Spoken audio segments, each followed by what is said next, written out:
المنتخب الوطني المغربي لبؤات الأرض هذه المرة في مواجهة كوستاريكا، وذلك في إطار الجولة الثانية من النسخة الأولى من كأس العالم للسيدات أقل من 17 سنة التي ستقام بالمملكة المغربية الشريفة. إخواني الكرام، أخواتي الكريمات، أهلا وسهلا ومرحبا بكم معنا من جديد في حلقة موجز أخبار الكرة الوطنية والإفريقية، هذه المرة من مدينة الرباط، مدينة الأنوار، مدينة واحدة ستنظم كأس العالم لأقل من 17 سنة للسيدات في نسختها الأولى تحت لواء الفيفا التي قررت تنظيمها في الفترة الممتدة بين 17 من أكتوبر إلى غاية 25 من نوفمبر. الفيفا اختارت 24 منتخبا قسموا إلى 6 مجموعات. المجموعة الأولى التي تهمنا فيها كل من المغرب إلى جانب البرازيل وإيطاليا وكوستاريكا.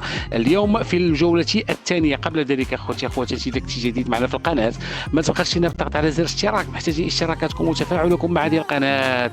وبعجالة نعود إلى موضوع المنتخب الوطني المغربي للسيدات لبؤات أطلس. هذه المرة في الجولة الثانية سيواجهنا كوستاريكا، وذلك في أمسية يوم الجمعة من 24 من أكتوبر ابتداء من الساعة 8 مساء من المركب المولاي لحسن بالرباط، وتنقل المقابلة على قنوات الأولى والرياضية أنت وكذلك على قنوات البين سبور 6. لم يبقى لي إلا أن أشكركم جزيل الشكر على وفائكم. دمتم في رعاية الله، إلى اللقاء.